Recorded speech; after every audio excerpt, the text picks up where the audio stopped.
রাজশাহী জেলার পুঠিয়া থানার অন্তর্গত নন্দনপুর হাই স্কুল ময়দানে নরানি হাফিজিয়া মাদ্রাসার উন্নয়ন কল্পে তাফসিরুল কোরআন মাহফিলের সম্মানিত সভাপতি জনাব আনোয়ারুল ইসলাম। আমার কথা ছিল কি, যিনি আমাদেরকে বানিয়েছেন তিনি আমাদের এই বাক শক্তি দিয়েছেন, কথা বলার যোগ্যতা দিয়েছেন। কথা যারা বলতে পারেন তার শুকরিয়া আদায় করেন, বলেন আলহামদুলিল্লাহ। এ ময়দানে যারা কোরআন শোনার জন্য এসেছেন, আল্লাহ পাক বলেন ওয়ানজির বিহিল্লাযীনা ইয়াখাফুনা ইউহশারু ইলা রাব্বিহিম লাইসা লাহুম মিন দুনিহি ওয়ালিয়্যুন ওয়ালা শাফীউন লাআল্লাহুম ইয়াত্তাকুন। সূরা নামের 51 নম্বর আয়াতে আছে রব্বুল আলামিন বলেন, হে নবী, আপনি এই কোরআন দিয়ে ওই মানুষগুলোকে ভয় দেখান, সতর্ক করেন যাদের ভেতরে এই ভয় আছে যে আল্লাহর কাছে একদিন দাঁড়ানো লাগবে। এই চিন্তা আমাদের আছে না নেই? যা করি না কেন একদিন কিন্তু ঠিক দাঁড়ানো লাগবে। মা তাজালু কদামা বানি আদম আব্দি ইয়াউমাল কিয়ামাতি হাত্তা ইসালান খামসিন আন উমরিহি ফিমা আফনা ওয়া আমালিহি ফিমা আবলা ইলা আখিরিল হাদিস রাহু ইবনে মাজাহ। বিশ্বনবী বলেন, কিয়ামতে প্রতিটি মানুষকে আল্লাহ নিজের সামনে স্রেফ একা একা দাঁড় করাবে। রাজশাহীবাসী, আজকের আলোচনা মনে করবেন আমার জন্যই। আল্লাহ নিজে বলেন, আমি তোকে আমার সামনে স্রেফ একা দাঁড় করাবো, কেউ থাকবে না প্রথমে। অকুল্লুহুম আতিহি ইয়াউমাল কিয়ামাতি ফারদা। সূরা মরিয়মের 95 নম্বর আয়াতে আছে, কিয়ামতে প্রতিটি মানুষ আল্লাহর সামনে দাঁড়াবে। কয়জন করে? বলেন বলেন। স্রেফ একা, কেউ থাকবেন আপনার সাথে। আপনি নিজে নিজে ভাবেন তো, আপনি দাঁড়িয়ে আছেন মহান আল্লাহর সামনে স্রেফ একা। যে জীবন বানালেন, এই 60 বছর 50 বছর 40 বছরের জীবন, এখনই যদি আপনার পটল তোলা হয়ে যায়, এখনই যদি চোখ বন্ধ হয়ে যায়, আপনি দাঁড়িয়ে যা করেছেন জবাব দেওয়ার মতো আছে? এই চিন্তা ভাবনা যতক্ষণ পর্যন্ত দৃঢ়ভাবে আপনার ভেতরে না আসবে, ততক্ষণ আপনি নামাজ পড়তে পারেন, রোজা রাখতে পারেন, জুব্বা গায়ে দিতে পারেন, পীরের মুরিদ হতে পারেন, আপনার জীবন পরিচ্ছন্ন হবে না। এইটা দরকার আগে, যে আমার কিন্তু দাঁড়ানো লাগবে। আইয়ুহশারু ইলা রাব্বিহিম, আল্লাহ বলেন যারা তাদের রবের সামনে দাঁড়ানো হাজির হওয়াকে ভয় করে, আপনি তাদেরকে কোরআন দিয়ে ভয় দেখালে তাদের কাজ হবে। আমাদের বিশ্বাস আছে না নেই? বলেন। যাদের ছিল তাদের দিকে তাকান। ওই মানুষগুলো এইটার কারণেই তারা পৃথিবীর শ্রেষ্ঠ মানুষ বলে পরিগণিত হয়েছে, দুনিয়ায় জান্নাতের সুসংবাদ পর্যন্ত পেয়েছে। আমি যতগুলো মানুষের জীবনী পড়েছি তার ভেতরে হযরত ওমর একজন, জিন্দা অবস্থায় তিনি জান্নাতের গ্যারান্টি হাতে পেয়েছেন। এমনি এমনি পাননি, পেয়েছেন। তাকান, ছেলেটা ভর্তি করলেন মাদ্রাসায়।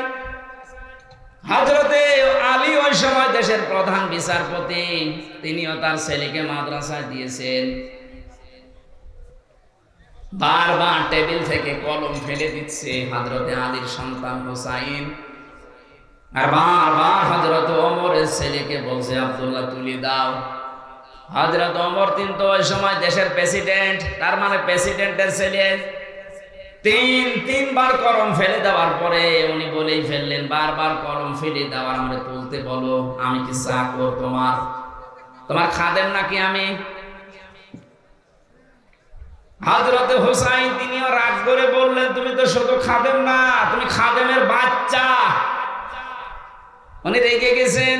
বাড়িতে এসে ডাক দিয়ে বলে, আব্বা আমি আর মাদ্রাসায় যাব না। কেন, কি হয়েছে? হুসাইন আমাকে গালি দিয়েছে, তোমাকেও। আমার চাকরের বাচ্চা, খাদেমের বাচ্চা, যাচ্ছা তাই বলেছে, তুমি যদি বিচার না করো মাদ্রাসায় যাব না। হযরত ওমর জ্ঞানী ছিলেন, বুদ্ধিমান ছিলেন, বললেন ঠিক আছে বিচার এখন না, জমার দিন করা হবে। জমার দিন তিনি সবাইকে নিয়ে যখন খুতবা দিচ্ছিলেন, হঠাৎ করে আলোচনা বন্ধ করে বললেন, কই হুসাইন, এই তো সামনে আসো। তুমি আমার সন্তান আব্দুল্লাহকে ক্লাসের ভেতরে গালি দিয়েছো, চাকরের বাচ্চা, গোলামের বাচ্চা, খাদেমের বাচ্চা, হা দিয়েছি, কেন দিলে? হযরত হুসাইন ডাক দিয়ে বলে, খলিফা বুকে হাত দিয়ে বলেন তো, আপনি কি আমার নানার খাদেম ছিলেন না? হযরত ওমরের কথা বন্ধ হয়ে গেছে। তাই তো, আমি তো এইভাবে ভাবি নাই। বললেন, হোসাইন তুমি যেটা বললে এটা কি লিখে দিতে পারবা? কাগজ কলম নিয়ে আসেন। খেজুরের পাতা নিয়ে এসেছে, উনি লিখে দিলেন, ওমর আমার নানার খাদেম ছিল, আমি দেখেছি, হোসাইন ইবনে আলী। সই করে দিলাম। কাগজটা হাতে নিয়ে হযরত ওমর সমা খেলেন, ডাক দিয়ে বলে, নবীর সাহাবীরা যান, বিচার হয়ে গেছে। হযরত আব্দুল্লাহ তো ছোট মানুষ, বলে, বাবা তুমি তো কোনো বিচারই আরম্ভ করলে না, হয়ে গেল কি করে? তুমি হোসাইনকে কিছু বলবা না? হযরত ওমর চোখের পানি ফেলে দিয়ে বলে, সন্তান, যে বিচার করেছি দুনিয়া না আখিরাতের কাজে লাগবে। আমি যখন মারা যাবো এই কাগজটা আমার কাফনের ভেতরে দিয়ে দিও।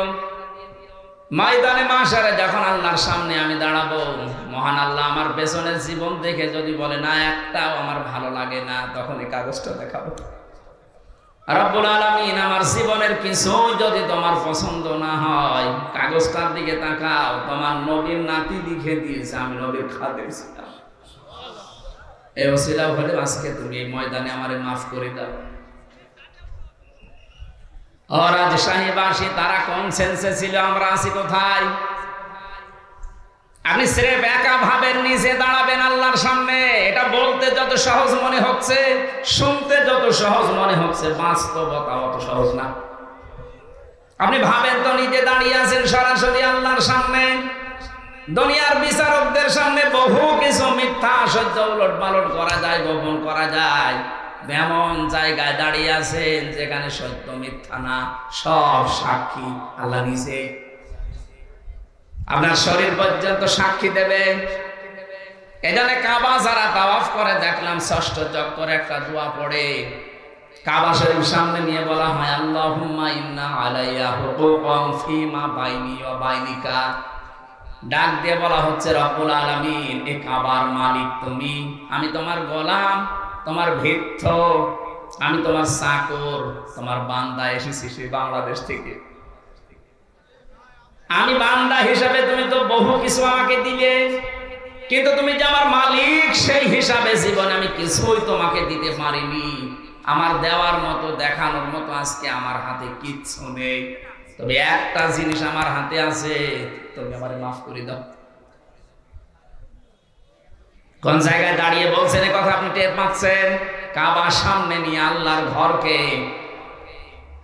16 সালে হজে যাওয়ার পরে এইটা আমি শিক্ষা ওই দিন থেকে নিয়েছি। মাঝে মাঝে যখন একা একা থাকি ভাবি, আল্লাহ এখনই যদি মারা যায়, তুমি যদি বলো হামজা তোরে 2024 সালের অক্টোবরের 1 তারিখ পর্যন্ত মাফ করে দিলাম, যা তোর এই দিয়া 32 বছরের হিসাব দেওয়া লাগবে না, যা মাফ করে দিলাম। শুধু 2 থেকে এই 22, এই 21টা দিনের হিসাব দিয়ে বাড়ি চলে যা। আমার বানানো জান্নাত আছে, তুই ওখানে চলে যা, শুধু 21 দিনের হিসাব দে। আমার যা জীবন, আমার এই 21 দিনের হিসাব দেওয়া সম্ভব না।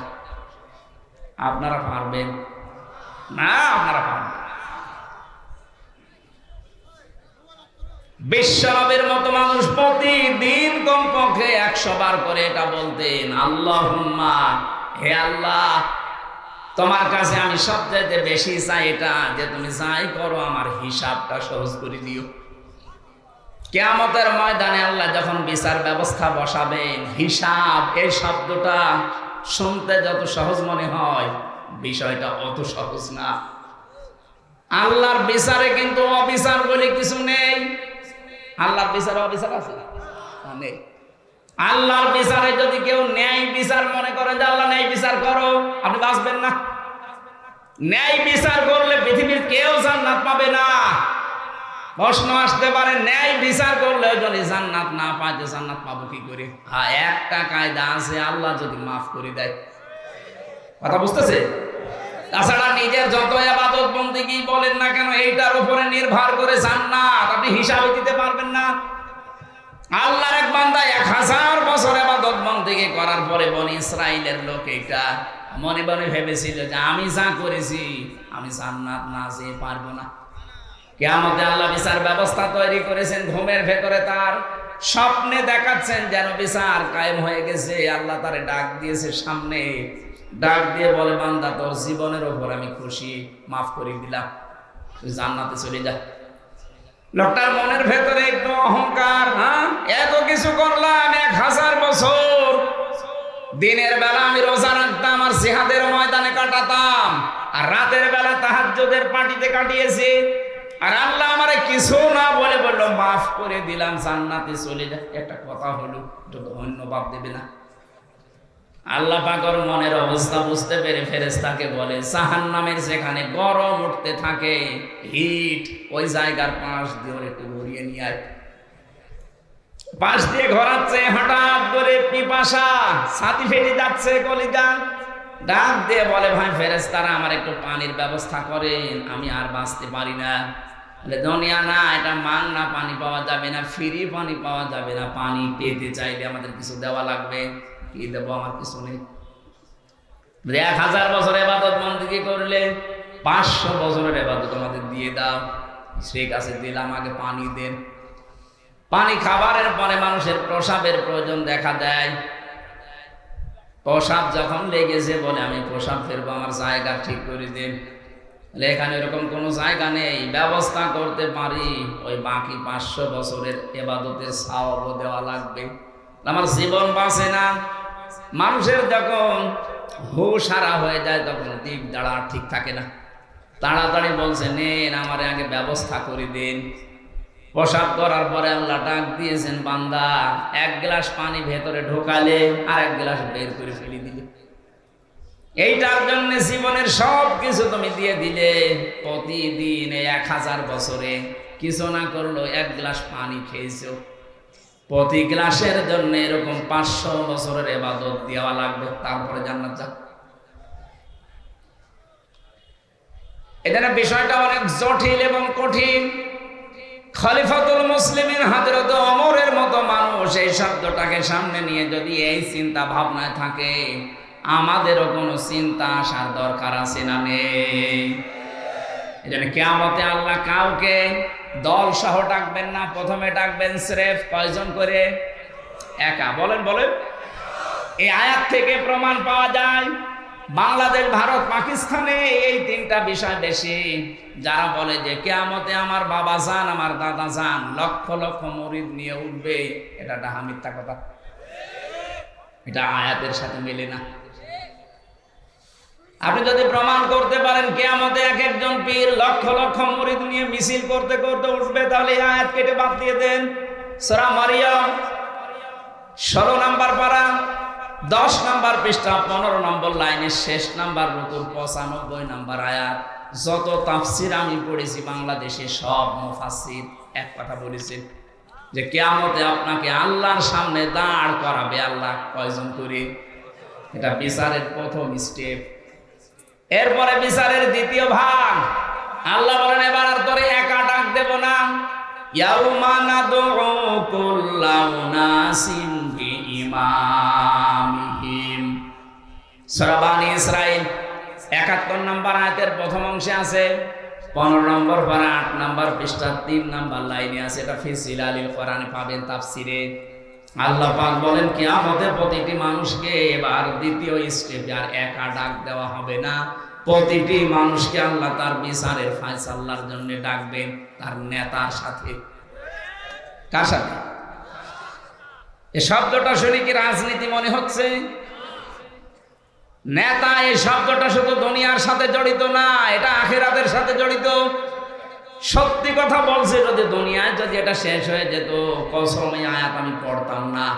এটা যেহেতু আখিরাতের সাথে রিলেটেড, সম্পর্কিত, এই জন্য আপনাকে আমি বাঁচাতে চাই। যাদের নেতা ঠিক নেই করবেন,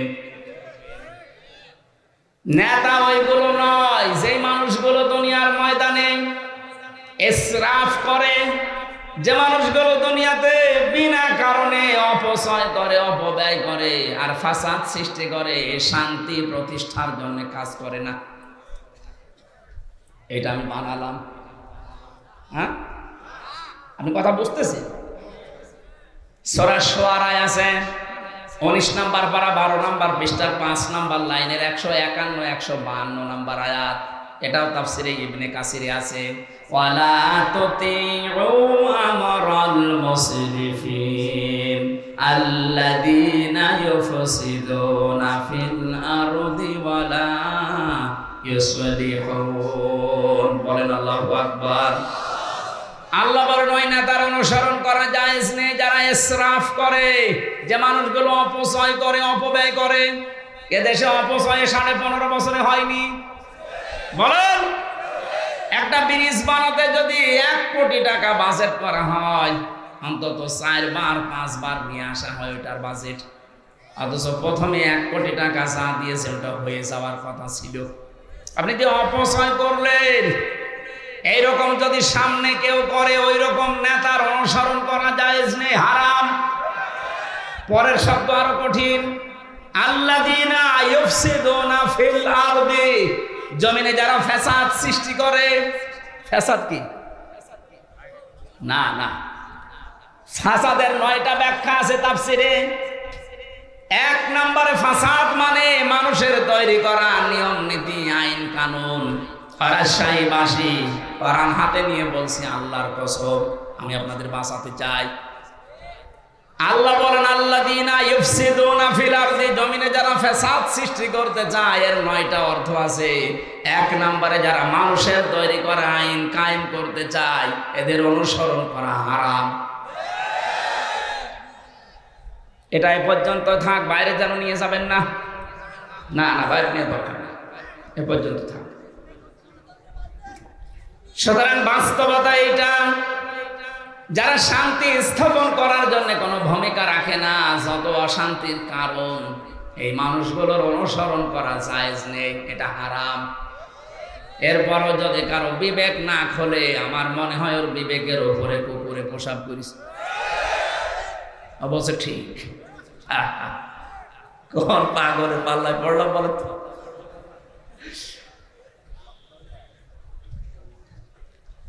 এরপরে বিচারের 3য় অবস্থা হচ্ছে কিয়ামতে আল্লাহ লক্ষ কোটি কোটি মানুষের সামনে আপনাকে দাঁড় করাবেন।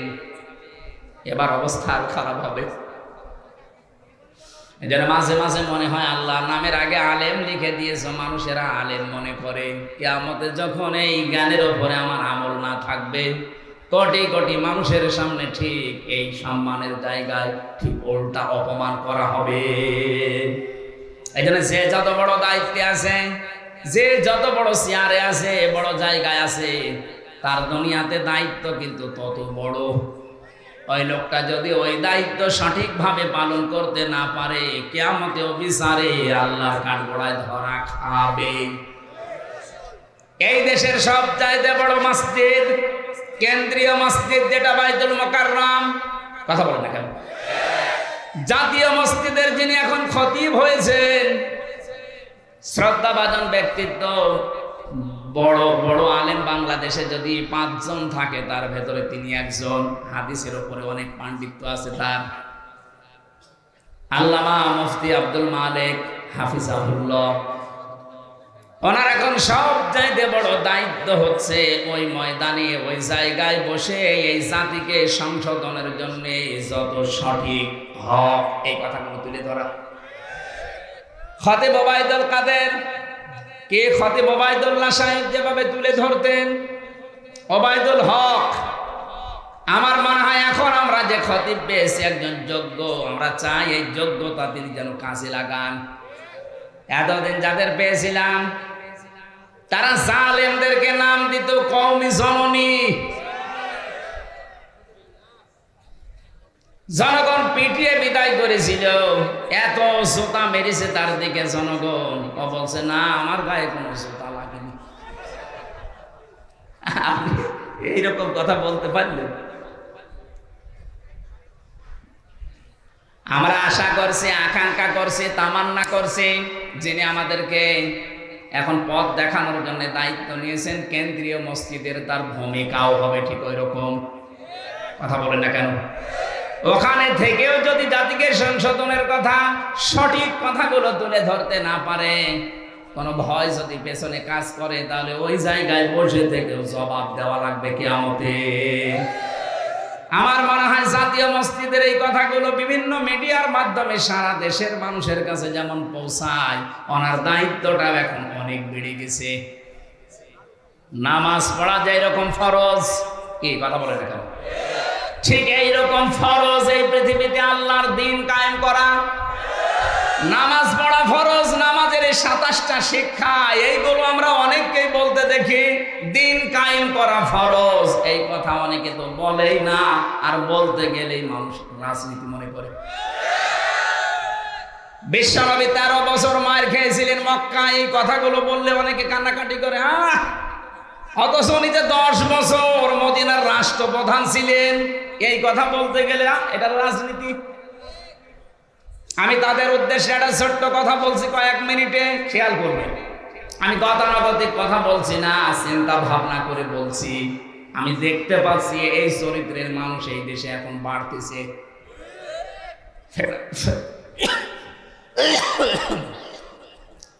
ফেরাউন যখন ডুবে যাচ্ছিল, ওই সময় কিন্তু আল্লাহর একত্ববাদের ঘোষণা দিয়েছে। এখানে যারা তাফসীর পড়তে পারে, সূরা ইউনূসের 90 নম্বর আয়াতের মাঝের অংশের তাফসীরটা পড়েন। হাত্তা ইযা আদরাকাহুল গরাকু ক্বালা আমানতু আন্নাহু লা ইলাহা ইল্লাল্লাযী আমানাত বিহি বানু ইসরাঈল। আল্লাহ বলেন যখন ডুবে যাচ্ছিল তখনও ঘোষণা দিয়েছে, আমি ঈমান আনলাম ওই আল্লাহর উপরে যার উপরে বনি ইসরাঈলরা ঈমান এনেছে। কিন্তু ওই জামানার যিনি প্রেরিত পুরুষ আল্লাহর পক্ষ থেকে নবী এবং রাসূল এবং কিতাব নিয়ে এসেছিলেন, মুসা নবী। কথা বলেন এখন, ওই জামানার প্রেরিত পুরুষ যিনি ছিলেন নবী, রাসূল এবং আসমানি বড় কিতাবের একটা তাওরাত, এ পর্যন্ত জানেন না? এইটা জানার পরেও লোকটা ঘোষণা দেয়নি যে লা ইলাহা ইল্লাল্লাহ, মুসা কালিমুল্লাহ, ও বলেছে লা ইলাহা ইল্লাল্লাহ। কিন্তু রিসালাতের ঘোষণা না দিয়ে আরো বিদ্রোহ করেছে, আমানাত বিহি বানু ইসরাঈল দিয়েছে, যে বনি ইসরাঈলরা যার উপর ঈমান এনেছে আমি তাকে বিশ্বাস করি। কিন্তু এ জামানার যিনি প্রেরিত পুরুষ আমি তাকে মানি না, কারণ তার সাথে দ্বন্দ্ব ছোটবেলা থেকেই। এই কথা বলেন না কেন? বুঝতেছেন আপনি আয়াতটা? ও যখন রিসালাতের ঘোষণা দেয়নি, এই মানুষটাকে আমার আল্লাহ গ্রহণ করবে না, এজন্য জিবরাইলকে বলেছে ওর মুখের উপরে কাদা দিয়ে দে। এটা তাফসিরে ফি জিলালিল কোরআনে পাবেন। মুখের উপরে যখন কাদা দিয়েছে তখন আর কথা বলতে পারেনি, ওই পর্যন্ত শেষ। এখানে প্রায় 28টা বিষয় লেখা আছে তাফসিরে, একটা একটা করে। আমি কয়েকটা শিক্ষার জন্য বলছি, একটু মিলা। এই লোকটা কিন্তু আল্লাহর একাত্মবাদ বিশ্বাস করেছে, ঘোষণাও দিয়েছে, কিন্তু রিসালাতের ঘোষণা দেয়নি। আজ বাংলাদেশ, ভারত, পাকিস্তানে অনেক মুসলমান আমরা দেখতে পাচ্ছি। আমি অন্যান্য দেশের ব্যবস্থা ভালোভাবে দেখেছি। কিছুদিন আগে আমি কয়েকটা দেশ ঘুরলাম, ও দেশে তো অবস্থা ওই রকমই। ওগুলো আমাদের বিষয় না, আমাদের দেশেরটা বলছি। এদেশে 96% মুসলমান আমরা। অনেকেই বলে আমি নামাজ পড়ি, রোজা রাখি, হজ করে এসেছি, আমি দান সাদকা করি।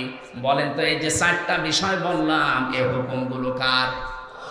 আরো জোরে বলেন না। আমি আলেমদেরকে এবার জিজ্ঞাসা করব, পেছনে কথা বলছেন না, কথা বলুন, মাফ করবেন, কথা বলবেন না।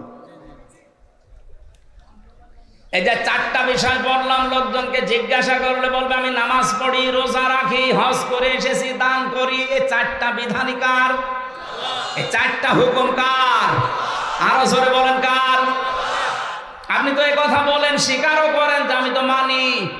রাসূলের 10 বছরের জিন্দেগি, যেটা তিনি রাষ্ট্র চালিয়েছিলেন রাষ্ট্রপ্রধান হয়ে। আরে ভাই, রাষ্ট্রপ্রধান হলে রাজনীতি করা লাগে না? কথা বলেন না কেন? এইটা করে উনি যখন রাষ্ট্রপতি হলেন, দেশ চালালেন 10 বছর, এই কথাগুলো যখন সামনে নিয়ে আসা হয় তখন বলে এটা তো দুনিয়ার বিষয়, এটা রাজনীতি। আল্লাহর কসম, এইরকম মনোভাব যাদের, তাদের মরণ হবে ফেরাউনের মতো।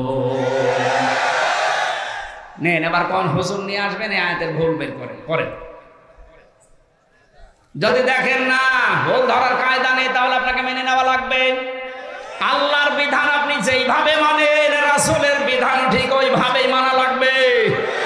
কারণ রাসূলুল্লাহকে আল্লাহ শরীয়ত প্রণেতা বানিয়েছেন। আপনি যদি কিয়ামত পর্যন্ত বলেন লা ইলাহা ইল্লাল্লাহ মুহাম্মাদুর রাসূলুল্লাহ স্বীকার না করেন, আপনি মুসলমান না। এই কথা বলেন না কেন? সুতরাং লা ইলাহা ইল্লাল্লাহ ফেরাউনের মতো আপনি মানেন, বিশ্বাস করেন, কিন্তু এই জামানার প্রেরিত পুরুষকে মুহাম্মাদুর রাসূলুল্লাহ, কিয়ামত পর্যন্ত তিনি। সুতরাং তার আদর্শ যদি কেউ না মানে, তার কথা বলতে গেলে রাজনীতি মনে করে উড়িয়ে দেয়, আপনি বিশ্বাস করে নিতে পারেন আপনার মরণ হবে। নামাজ পড়ে, রোজা রেখে, হজ করে, দান করেও ফেরাউনের মতো। আমি এর নিচে আর নামতে পারলাম না। এরপরেও যদি কেউ না বোঝার ভান করে বসে থাকেন যে যা বলে বলবো, আমার দরকার নেই, যা আপনি বাড়ি চলে যান।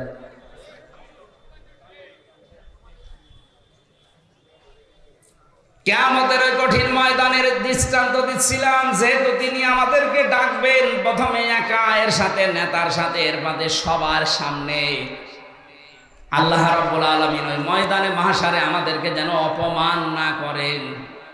কিছু মানুষকে আল্লাহ মাফ করতে চাইবেন। হঠাৎ করে তাকে ময়দানে মাহশারে মানুষের সামনে থেকে বলবে এইদিকে আয়, পর্দার ভেতর থেকে আড়াল করে জিজ্ঞাসা করবে আস্তে আস্তে, হামজা এই অপরাধগুলো করেছিলি?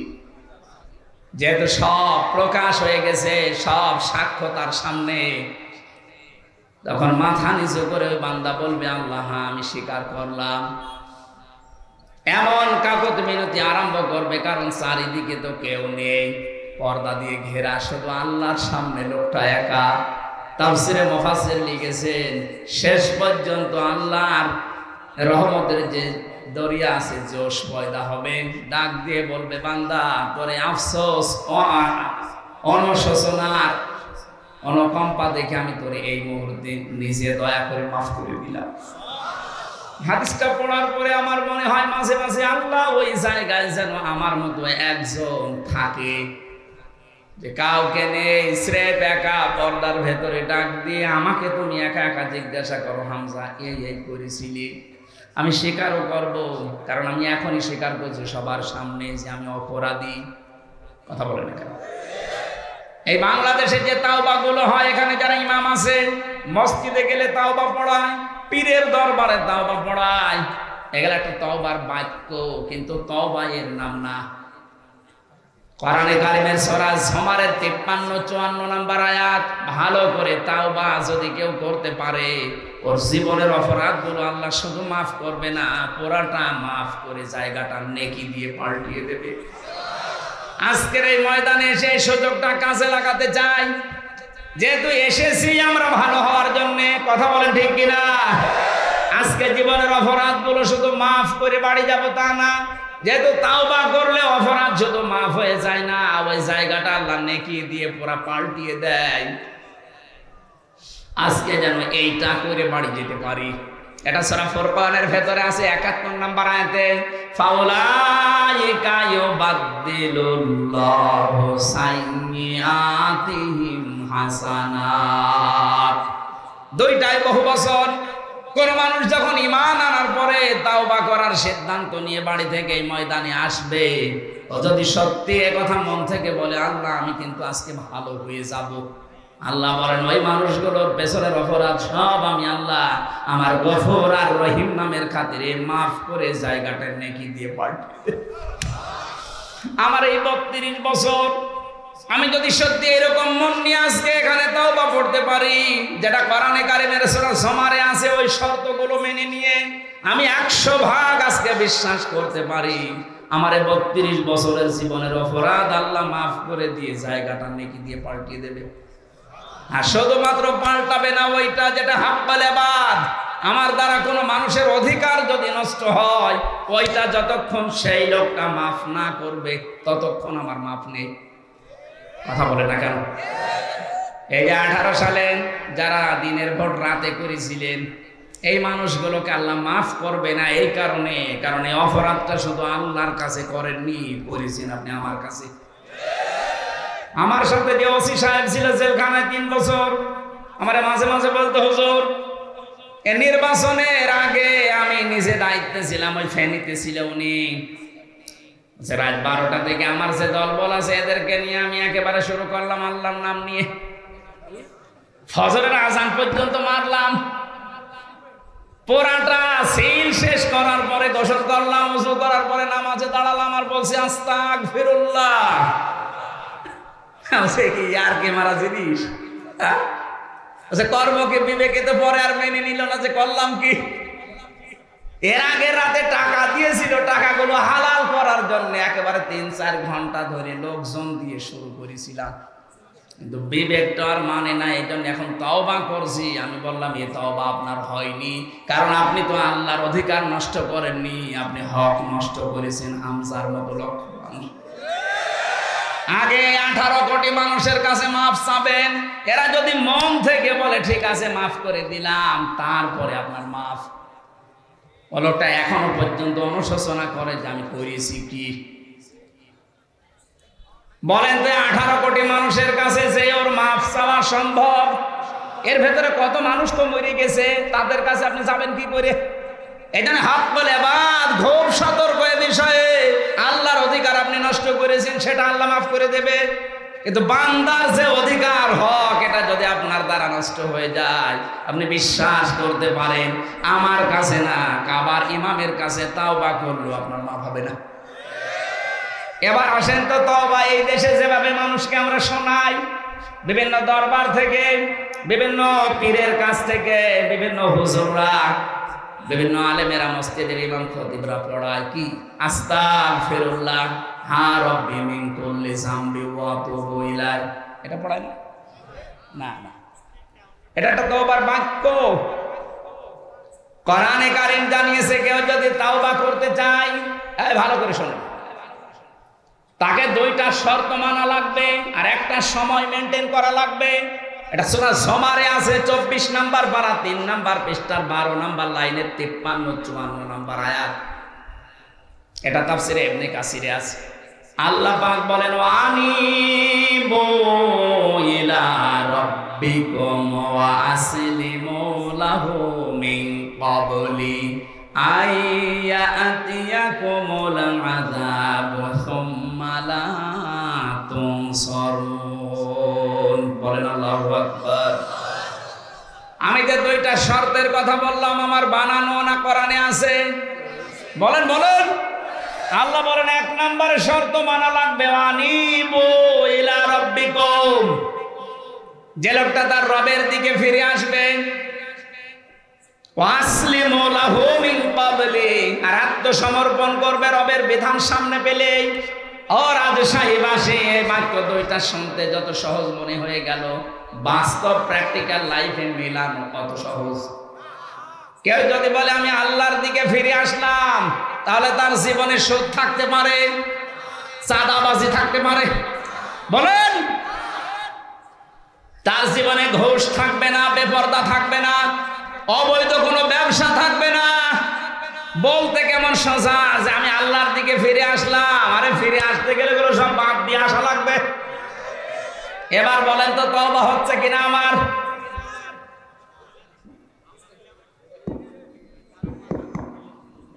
দুই নম্বরে ছিল আসলিমু, আত্মসমর্পণ করবেন, সারেন্ডার করবেন। দুনিয়া একদিকে হয়ে যাক, আমি যদি একা স্রেফ দাঁড়িয়ে থাকি, তাও আমি আল্লাহর বিধান সামনে একাই দাঁড়িয়ে থাকবো। বলেন এই 2টা বিষয় শুনতে যত সহজ মনে হচ্ছে, প্র্যাকটিক্যাল লাইফে, বাস্তব জীবনে মেনে নেওয়া কি অত সহজ? যারা মেনে নিতে পারে এই মানুষগুলোকে আল্লাহ বলেন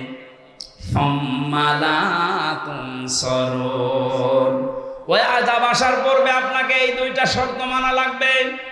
যখন আপনাকে আর সাহায্য করা হবে না, ও রাজশাহীবাসী, আমরা সবাই এখানে বিশ্বাস করি, জানি যে আমাদেরকে সাহায্য করা হবে না মরণের সময়। কোন সময় বলেন বলেন? আর মরণ আসবে তো 41 সালে। আপনি কোন কারণে টার্গেট দিলেন বলেন? আপনার তো একটা ভরসা ছিল কারো উপরে হোক, আপনি তো আন্দাজে টার্গেট দেননি। আমি বসে আছি, আমি দাঁড়া বসে, গ্যারান্টি আমার নেই। আর আপনার বয়স 84 বছর, আবার টার্গেট দিয়েছেন 41, আবার জন্ম নেবেন আরেকবার। মাঝে মাঝে জেলখানায় কিছু ভয়ঙ্কর আসামি আসতো আমার সাথে দোয়া নেওয়ার জন্য। যে মকিম গাজী, ওর 160 বছর ছিল। আপনিও বের হবে, আপনি তো আর একবার জন্ম নেওয়া লাগবে যদি পুরা জেল কেটে বের হওয়া লাগে। যেই লোকটা মারা গেল, এই যে শাহজাহান জল্লাদ ছিল, এইরকম বড় বড় গোপ দেখে আমার ভয় লেগে গেছে। কে আপনি? বলছে আমি জল্লাদ। বলো জল্লাদ এরকমই হয়। কয় বছর আছে? ওই সময় বলছিল যে 27 বছর। কয় বছর আপনার জেল? বলছে 140 বছর। 140 বছর আপনার জেল, এরপরও আপনি হাসি আনন্দে আছেন। বলছে আমি আবার বের হব। আমার তো মনে হয় শাহজাহান জল্লাদের মতো ওই রকম চিন্তা ভাবনা আপনিও করেছিলেন যে 41 সাল। কি করে মানুষ আন্দাজে টার্গেট দেয়? হ্যাঁ, 1 সেকেন্ডের গ্যারান্টি আমার হাতে নেই, আর আমি টার্গেট দিয়ে ফেললাম 10, 20 বছর, 15 বছর। শয়তানের 3টা কাজ আমি পড়া কোরআনে পেয়েছি বিশেষভাবে। আমার মনে হয় এটা বললে অনেক মানব শয়তানের সাথে মিলে যাবে, সে আবার মন খারাপ করবে। এটা সূরা আরাফের ভেতরে আছে। এই কোন দিকে না, আপনি কোরআনের সাথে মিলাবেন। আল্লাহ রাব্বুল আলামিন বলেন, ক্বালা ফাহাবিত মিনহা ফামা ইয়াকুনু লাকা আন তাতাকাব্বারা ফিহা ফাখরুজ ইন্নাকা মিনাস সাবিরিন। শয়তান যখন অহংকার করেছিল, আমি বললাম যা দূর হয়ে যা, কোন অহংকারীকে আমার জান্নাতে আমি জায়গা দেব না, বের হয়ে যা, এখান থেকে চলে যা। ফামা ইয়াকুনু লাকা আন তাতাকাব্বারা ফিহা, এখানে যারা আলেম আছেন দেখেন তো, তাতাকাব্বারা এটা মুসারে, বর্তমান ভবিষ্যৎ, প্রেজেন্ট ফিউচার। আল্লাহ বলেন এই শুধু এই সময় না, কিয়ামত পর্যন্ত কোনো অহংকারের জায়গা আমার এই বানানো জান্নাতে হবে না, বের হয়ে যা। ফাখরুজ ইন্নাকা মিনাস সাবিরিন, তোকে আমি দুর্বল করে দিলাম, নিম্নগামী করে দিলাম, ছোট করে দিলাম, অপদস্থ করলাম। কিয়ামত পর্যন্ত মানুষ শুধু তোরে গালি দেবে। আপনি দেখেন দুনিয়ায় অনেকে নিজে অন্যায় করে আর গাল দেয় শয়তানরে। ওই সময় শয়তান আল্লাহকে বলেছে, আল্লাহ আমি এত ইবাদত বন্দেগী করেছি, এত সেজদা দিয়েছি, বিনিময়ে তুমি আমারে কিছু দেবে না। তুমি তো ন্যায় বিচারক, একটা ন্যায় বিচার আমার উপরে করো। আল্লাহ বলেন কি চাবি বল। ও 3টা জিনিস চেয়েছে। তাফসিরে আমি পড়েছি কিয়ামত পর্যন্ত যারা শয়তান মার্কা মানুষ তারা এই 3টা জিনিস চাইবে। আপনি দেখেন আপনার সাথে আবার মিলে কিনা। 1 নম্বরে শয়তান বলেছে, ক্বালা আনযিরনি ইলা ইয়াউমি ইউবাসুন, হে আল্লাহ আমাকে তুমি ছাড় দাও, আমি বাঁচতে চাই, কিয়ামত পর্যন্ত আমার হায়াত বাড়িয়ে দাও। আল্লাহ বলেন দিলাম। মুফাসসির লিখেছেন শয়তান মার্কা মানুষগুলো দুনিয়ায় বেশি দিন বেঁচে থাকার আকাঙ্ক্ষা পেশ করে।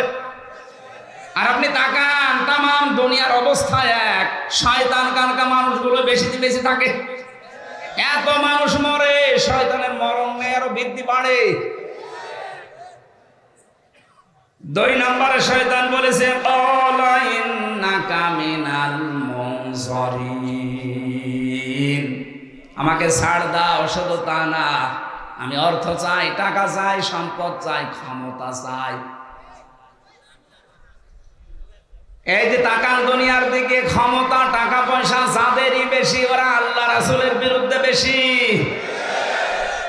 3 নম্বরে শয়তান বলেছিল, ক্বালা ফাবিমা আগওয়াইতানি লাআকুদান্না লাহুম সিরাতাকাল মুস্তাকিম। হে আল্লাহ, আমি কিন্তু কিয়ামত পর্যন্ত হায়াত পেয়েছি, ক্ষমতা টাকা পয়সা চেয়েছি, এমনি না। তোমার যে বান্দা বান্দীদের কারণে এই বানানো জান্নাত থেকে আমার বিদায় করে দিলে, যেখানে আমার ঘোষণা দিলে যে আমাকে জাহান্নামে দেবে, এই জাহান্নামে যাওয়ার জন্য আমি একা না, ভালো ভালো রাস্তার মোড়ে মোড়ে আমি বসে বসে ওত পেতে থাকবো, তোমার এই বান্দা বান্দীদেরকে আমার সাথে যেন আমি নিয়ে যেতে পারি। এই জন্য শয়তান কোনো খারাপ রাস্তায় থাকে না। আপনি সিনেমা হলের সামনে যান, রাজশাহী, শয়তান পাবেন না, কারণ ও জানে যে এখানে যারা আসবে আমার ভাইরা ভাই, কথা বলেন না। শয়তান থাকে কোথায়? কোরআনে কারীম শোনানো হচ্ছে এই জায়গায়, বিভিন্ন মোড়ে শয়তান বসে আছে, সে মানুষ হোক আর জিন হোক। আসতে গেলে এই বান্দা বান্দীদেরকে ধোঁকা দেয় যে এখানে যাবা, এখানে রাজনীতি হবে। কথা বলে না কেন? অথবা এমন কোন কাজে আপনাকে জড়িত করে রাখবে, কোরআন যেন আপনার এই কর্ম করে না যায়। হয় বাদাম খাওয়াবে, নাই গল্প গুজব করাবে, নাই বিভিন্ন উল্টা পাল্টা কাজে লাগাবে। এখানে কি সবাই আল্লাহর কোরআন শোনার জন্য এসেছে? কত মানুষ এসেছে তার বান্ধবীর সাথে দেখা করার জন্য। বলে সুবহানাল্লাহ। এরকম মানুষ দেশে আছে না? এখানেও আছে। কথা বলে না কেন?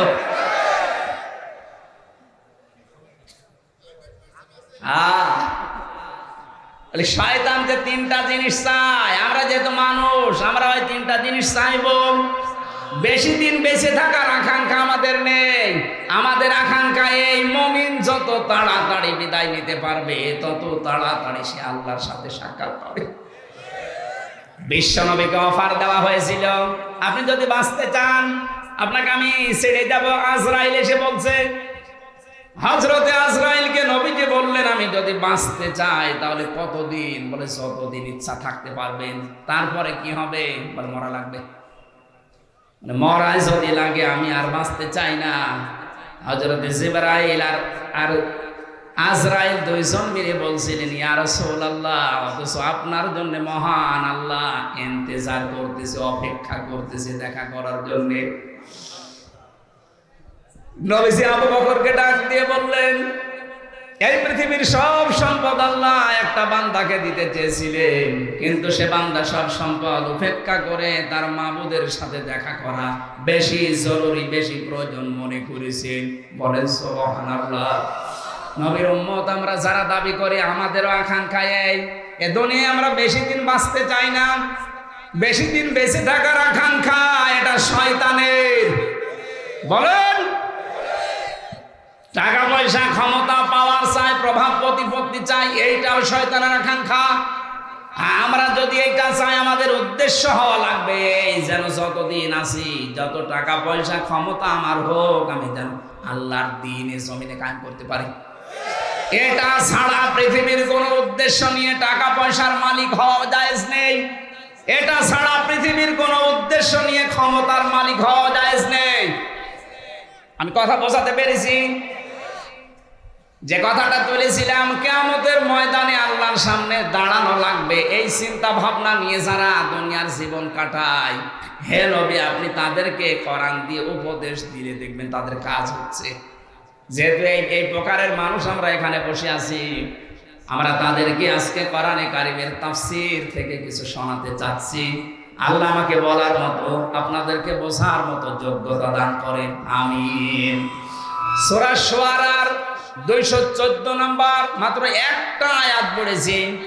আল্লাহ আমার মাথার ভেতরে কোরআন সম্পর্কে যা দিয়েছেন, আমার তো মাঝে মাঝে মনে হয় আয়াতে আল্লাহ যত কথা দিয়েছেন, আমার সারা জীবন যদি আয়াত নিয়ে আলোচনা করি, আয়াতটা শেষ করা সম্ভব না, এত কথা এর ভেতরে আছে। তাফসীরুল কোরআন মাহফিল লিখেছেন, আমরা আসেন তাফসীরে প্রবেশ করছি। জবান খুলে কোরআনের এই সোনালী আয়াত একবার পড়েন, আউযু বিল্লাহি মিনাশ শাইতানির রাজিম, বিসমিল্লাহির রহমানির রহিম, ওয়া আনযির আশীরাতাকাল আকরাবিন।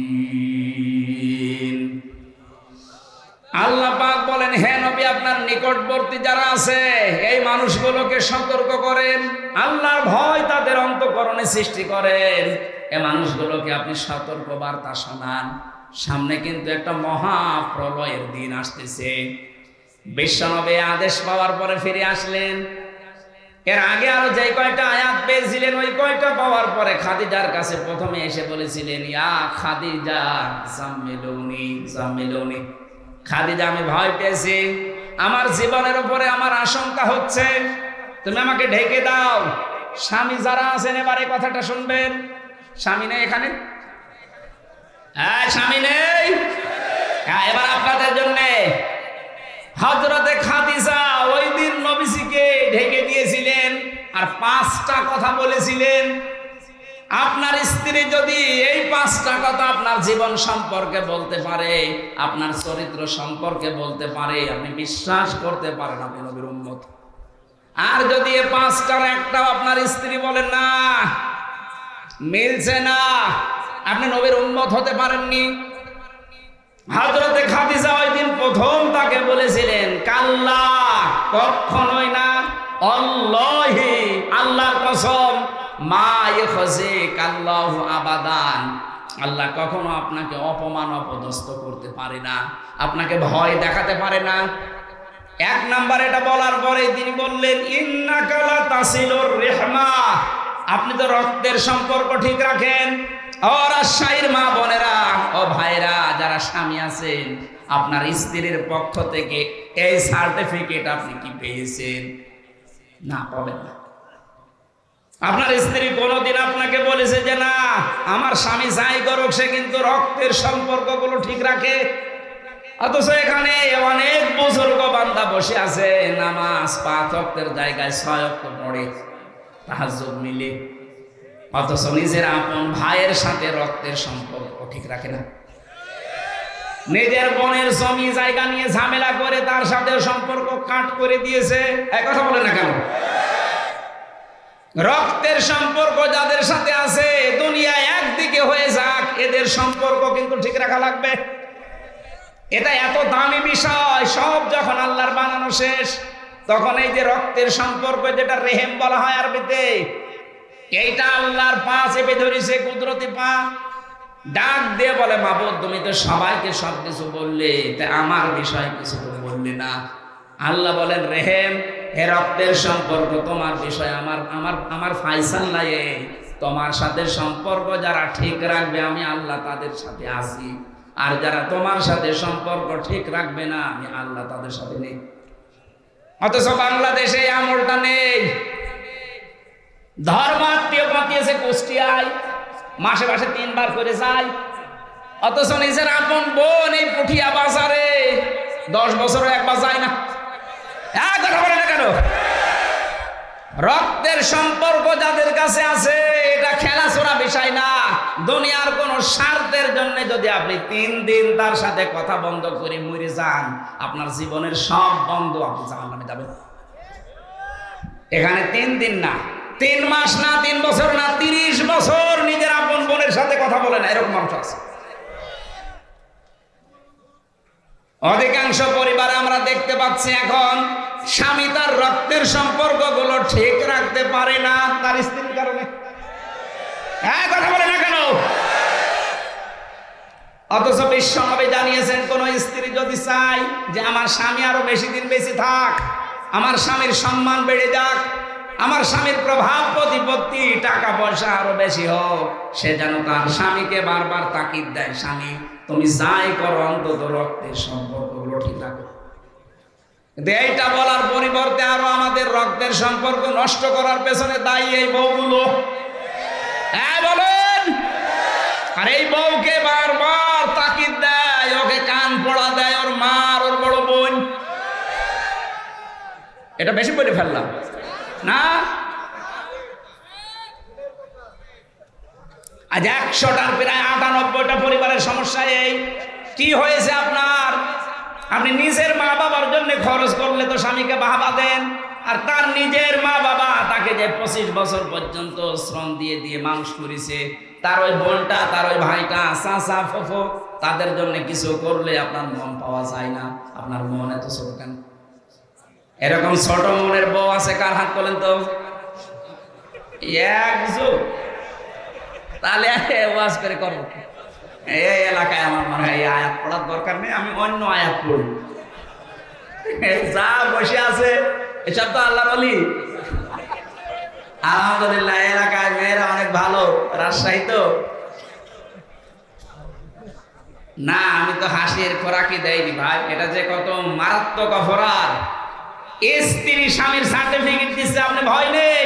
আল্লাহ আপনাকে কখনো ভয় দেখাতে পারে না। জিন ভূত পরী আর মানুষের কোনো ভয় আপনার কলিজায় আল্লাহ দিতে পারে না, কারণ আপনি রক্তের সম্পর্ক ঠিক রাখেন। যারা রক্তের সম্পর্কগুলো অটুট রাখে, ঠিক রাখে, তাদের ভয় আল্লাহ দূর করে দেয়। অথচ আমাদের এগুলো ঠিক নেই, এই জন্য ট্রাকের চাকা নষ্ট হলে আমরা অজ্ঞান হয়ে যাই। সেই দিন একবার কোন জায়গা থেকে যাচ্ছিলাম যেন, চাঁপাইনবাবগঞ্জ থেকে, গাড়ি থামিয়ে পুলিশ বলছে হুজুর আমার বুকে ফু দিয়ে দিন। কেন? ডিউটি করছিলাম, হঠাৎ দেখলাম তাল গাছের ভেতরে কি যেন নড়ে উঠলো। তাল গাছের ভেতরে কি নড়ে উঠেছে, ভয় পেয়েছে। তো ভয় তো পাবে, কত মানুষের অধিকার নষ্ট করছে না। সম্মানিত মা বোনেরা, মনটা উদার করে। কয়দিন থাকবেন দুনিয়ায় বলেন তো? এই কয়দিনের জন্য আপনার বিশাল আখেরাত আপনি নষ্ট করে ফেলছেন। মনে করছেন এইটা আর কি দুনিয়ার কাজ। কে বলেছে দুনিয়ার কাজ? এইটা দিয়ে আপনার আখেরাত তৈরি হবে। অনেক শাশুড়ি পাওয়া যায়, তারা দেখে মাঝে মাঝেই বলেন আমার এই জামাইটা খুব ভালো, শুধু আমার মেয়ের কথা শোনে। এরকম জামাই দেশে নেই। আর আমার ওই যে ছেলেটা, ওইটা একটা বলো হারামজাদা। কেন? ও খালি ওর বর কথা শুনতে। আরে আপনার জামাই তার বর কথা শুনলে সে আল্লাহর ওলি, আর আপনার ছেলে ওর বর কথা শুনলে আপনার সমস্যা। যে সমস্ত ছেলেরা নিজের স্ত্রী নিয়ে সন্তুষ্ট আছে, বাইরের কোনো দিকে খেয়াল করে না, সেই ছেলে নিয়ে আপনার মা বাবা তাদের আরো গর্ব করা উচিত। সন্তান যদি স্ত্রীর কাছে একটু সময় বেশি দেয়, তাকে ভালোবাসা আদর বেশি করে, মা বাবার আর অনেকের মন পাওয়া যায় না, বলে বউ আমার ছেলেকে দখল করে ফেলিস। আপনার তো আর 2 রাকাত নামাজ পড়ে দান সাদকা করা উচিত, যে আমার ছেলেটা অন্তত বাইরে লাইন করে না। কথা বলে না কেন? 1 নম্বরের স্বামী ওইটা উত্তম স্বামী যে মানুষের রক্তের সম্পর্কগুলো ঠিক রাখে।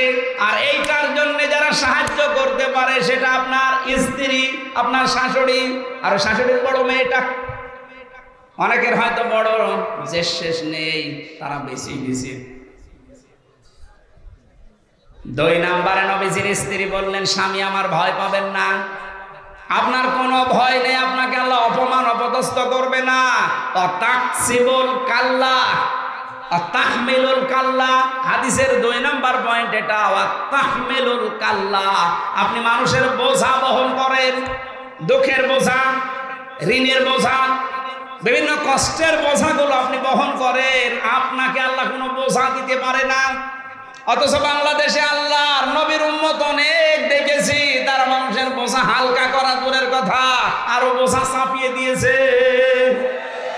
15.5 বছরের প্রশাসন বলেন, বিচার ব্যবস্থা বলেন, তাকান এদের দিকে, কত মানুষের বোঝা এরা আরো হালকা করা দূরের কথা আরো ভারী করে দিয়েছে।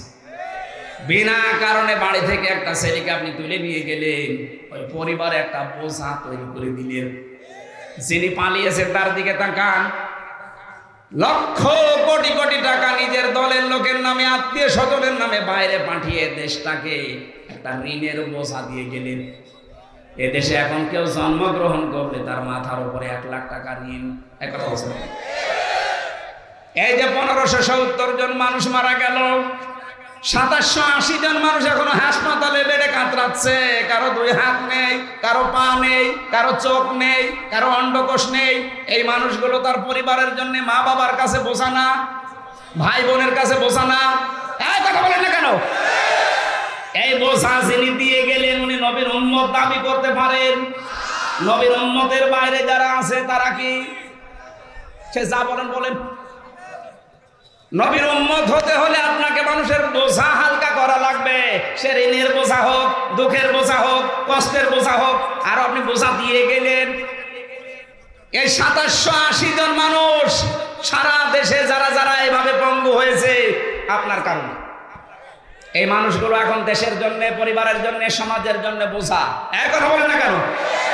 আপনার ভেতরে ভয় তৈরি হবে না, হবে কার? ভয়েই তো পালিয়েছে। আল্লাহ বলেন যারা মানুষের বোঝা হালকা না করে আরো চাপিয়ে দেয়, বোঝা ভারী করে দেয়, তাদের ভেতরে বিভিন্ন ভয় আমি তৈরি করে দিই। খাবার খাবে, 5টা মিনিট জাতির উদ্দেশ্যে কিছু লিখবে, সে সময় আল্লাহ দেয়নি, ভয়ে তাড়াতাড়ি বন নিয়ে পালিয়েছে। পরের পয়েন্ট গুলো স্বামীকে বলছে, স্বামীও তাকসিবুল কাল্লা তাকসিবুল মাদুমা, হে স্বামী আপনি ভয় পাবেন না, আপনি তো বস্ত্রহীনকে বস্ত্র দান করেন, উলঙ্গ মানুষকে আপনি কাপড় পরান। আর এমন মানুষ আমরা দুনিয়ায় পাচ্ছি যারা জাতিকে আরো উলঙ্গ করে দিয়ে গেল। জাতির লোককে পোশাক পরানো দূরের কথা, জাতির লোককে আজ উলঙ্গ করার চেষ্টায় আছে। এই যে নাটক সিনেমার মাধ্যমে কি মানুষকে পোশাক পরায় না পোশাক খোলে? আরো জোরে বলেন। আমরা চাই এমন নভেল, এমন নাটক, এমন থিয়েটার তৈরি হোক যেটার দ্বারা ইরান তৈরি করে না। এক কথা বলেন না কেন? আপনি দেখেন না তাদের পোশাক আশাক? আমি বিশ্বের মুসলিম দেশগুলোতে যেখানে যেখানে গেছি দেখেছি তাদের নভেলগুলো, নাটকগুলো কিভাবে তারা তৈরি করেছে শিক্ষামূলক। মা বাবার সাথে আচরণ খারাপ করলে কি শাস্তি হয় ওটা দুনিয়ায় তারা দেখাচ্ছে। আপনি ওইটা বানাতে পারেন না। ওদের সিনেমা তৈরি হয় কাপড় খোলা দিয়ে, শেষ হয় কাপড় খোলা। এখানে কি শিক্ষা আছে? অথচ লজ্জা স্থান উন্মুক্ত করা এটা শয়তানের কাজ। এক কথা বলেন না কেন? আজ বাংলাদেশের মেয়েদেরকে অনেকে জুজুর ভয় দেখাচ্ছে, অনেক রাম বাম আর অনেক মুনাফিক। ইসলাম যদি এই দেশে এসে যায়, তোমরা কিন্তু এভাবে আর খোলামেলা বেড়াতে পারবে না, তোমাদের ঘর বন্দি করা হবে। কে বলেছে আপনাকে? ইসলাম যদি এই দেশে আসে সবচাইতে নিরাপদে থাকবে মেয়েরা। কথা বলেন। আপনি নিয়ে এসে দেন না কেন? কোথা থেকে মেয়েদেরকে আল্লাহর নবী কোথায় পৌঁছিয়েছে সেই নবীর হাদিস এখন নেই। ইসলামটা শুধু এনে দেন। মেয়েরা যে নির্যাতিত, নিগৃহীত, ওই জায়গা থেকে ইসলাম তাদেরকে রানীর সিংহাসনে বসাবে ইনশাআল্লাহ। আমিরে জামাত ডাক্তার শফিকুর রহমান এই ঘোষণা দিয়েছেন, মেয়েরা যদি নিরাপত্তা, শান্তি, স্বস্তি পেতে চায় ইসলাম এদেশে আসুক। ওরা আফসোস করবে এই 53 বছরের জন্য যে আরো আগে কেন ইসলামের দেশে কায়েম হইল। সুতরাং যারা যে জুজুর ভয় দেখাচ্ছেন তাদেরকে যে ইসলাম আসলে ঘরবন্দি হয়ে যাবা, যার যে স্বাধীনতা সেটা সে অর্জন করে তার মন মতো চলবে, কিন্তু শর্ত পর্দায় থেকে করা লাগবে। তখন এই হোস্টেলে নিজের চাচাতো বোন, মামাতো বোন, খালাতো বোন নিয়ে আপনি আর যেতে পারবেন না। অবৈধ ব্যবসাগুলো বন্ধ হয়ে গেলে, জেনা ব্যভিচার যে দেশে বন্ধ হয় ওই দেশে আল্লাহর রহমতের দরজা আল্লাহ খুলে দেয়। আশা করছি এইটার সামনে পরিবেশ আসতেছে, যদি আল্লাহ ইসলামে দেশে এনে দেয়, আল্লাহর কসম এই পৃথিবীতে সবচাইতে বেশি শান্তিতে আপনার থাকবে। ঘুষ চাওয়া, দুর্নীতি করা, চাঁদাবাজি করা, যদি কেউ শোনে যে চাঁদাবাজি করেছে হাত ভেঙে ফেলা হবে। যদি শোনা যায় যে ঘুষ চেয়েছে ওর হাত ভেঙে ফেলা হবে। ইসলামী রাষ্ট্রে এইটাই। আল্লাহ যেন ওইটা আমাদের চর্ম চোখে দেখার তৌফিক দেন, বলেন আমিন। এই জন্য আমাদের পোশাক পরানোর ব্যবস্থা করা লাগবে। যার যা আছে এটা দিয়ে জাতিকে আজ পোশাক পরান আরো উলঙ্গ করছি আমরা। 3 নাম্বার আপনি তো মেহমানদারি করান, আমরাও মেহমানদারি পেয়েছি। এই 15.5 বছরে যারা আমাদেরকে ধরেছিল আমরা তো তাদের মেহমান ছিলাম। কি মেহমানদারি করেছে? আমার 11 ঘন্টা টাঙিয়ে রেখেছে, কালো কাপড় দিয়ে চোখ বেঁধে, পেছনে আজকে যেমন ব্যারিস্টার সুমনকে বেঁধেছে, পেছনে আমার ওইভাবে বেঁধেছিল। মাথায় ডান্ডা বেড়ি দিয়ে, মাথায় দড়ি দিয়ে 11 ঘন্টা মাটির নিচ ওই ঘরের ভেতরে। আপনি কেন এই কাজ করলেন? নিজেরা এসে আমারে বলছে আপনার কোনো দোষ নেই, আমি জানি, এটা করেন কেন? আমি তো আপনার মেহমান, সেই কয়দিন আছে আদালত আপনার কাছে দিয়েছে মেহমান হিসাবে। আপনি জিজ্ঞাসা করতেন আমার মামলার বিষয় করেন, আন্দাজে এমন প্রশ্ন করে জীবন আমি কোনদিন নামও শুনিনি। মেহমানের সাথে যারা ভালো ব্যবহার করবে তাদের ভয় দূর করে দেবে কে? অতুইনু আলা নাওয়াইবিল হক, যারা হককে সাহায্যের জন্য দুনিয়ায় প্রতিষ্ঠার জন্য চেষ্টা চালায় তাদের ভয় দূর করে আল্লাহ। এজন্য পৃথিবীতে হক হচ্ছে আল্লাহর কোরআন। আরো জোরে বলেন, এইটা প্রতিষ্ঠা করার জন্য কোনো চেষ্টা আমাদের দরকার নেই। এই বলেন, যার যে জায়গা থেকে আমাদের এই মেন কাজ হবে নামাজের মতো, রোজার মতো, হজের মতো, এটা যেন এই দেশে কায়েম করা যায়। আল্লাহ আমাদেরকে এটা চর্ম চোখে দেখার তৌফিক দাও। 56,000 বর্গ মাইলে তোমার কোরআন দিয়ে দেশটা চলছে। 53 বছর তো আমরা বিভিন্ন জিনিস দেখেছি, কারো বাবা চালিয়েছে, কারো স্বামী চালিয়েছে, কারো চাচা চালিয়েছে, কারো ভাবি চালিয়েছে, কারো বাবু চালালো। এখন শুধু দেখতে বাকি আছে যে এইটা দিয়ে চললে কেমন দেখা যায়। কারা কারা এটা দেখতে চান দেখে লিল্লাহি তাকবীর। আল্লাহুম্মা আমিন। লা ইলাহা ইল্লা আনতা সুবহানাকা ইন্নী কুনতু মিনাজ জালিমিন। রব্বানা আতিনা ফিদ দুনিয়া হাসানা ওয়া ফিল আখিরাতি হাসানা ওয়া কিনা আযাবান নার।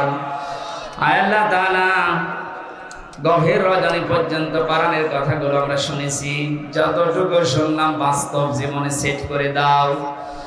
সওয়াব যদি দয়া করে কিছু দিয়ে থাকো আমাদের নবীজির রওজায় পৌঁছিয়ে দাও। দুনিয়ার মাটির নিচে যারা চলে গেছে ঈমান নিয়ে, এদের কবরগুলো জান্নাত বানিয়ে দাও। সারাটা জীবন অপরাধ করে জীবনটা নষ্ট করে ফেলেছি, আমাদের অপরাধের দিকে তাকিও না, তোমার রহমতের দিকে তাকাও। জিন্দেগির গুনাহগুলো আজকে মাফ করে দাও। এই আয়োজন করতে গিয়ে তোমার যে বান্দারা শ্রম দিল আল্লাহ, যারা দূর দূরান্ত থেকে নিজের অর্থ খরচ করে এসেছে, আল্লাহ এদের আসা যাওয়ার প্রতিটি কদমে তুমি সওয়াব দাও। এদের জীবন পরিবর্তন করে দাও। জীবনের অভাব যাদের আছে আমাদের দূর করে দাও। আমি সহ যারা অসুস্থ আছি আমাদেরকে শেফায়ে কামিলা আজলা নসিব করো। আগামীতে অনুষ্ঠানটা কোরআনের জন্য বিশাল আকারে কবুল করো। সম্মানিত মা বোনদেরকে খাদিজার মতো, আয়েশার মতো বানিয়ে দাও। তাদের মন তুমি ন্যারো মাইন্ডের না ব্রড মাইন্ডের করে দাও। আল্লাহ তাআলা স্বামী সংসারে তুমি শান্তি দান করো। অভাবের কারণে যাদের অশান্তি আছে আল্লাহ তুমি অভাব তোমার রাজ্জাক নামের খাতিরে দূর করে দাও। বারাকাল্লাহু লানা ওয়া লাকুম ফিল কোরআনিল আযীম। আজরাইল আসলে যেন জীবনের শেষ কথা এটা হয়, লা ইলাহা ইল্লাল্লাহু মুহাম্মাদুর রাসূলুল্লাহ।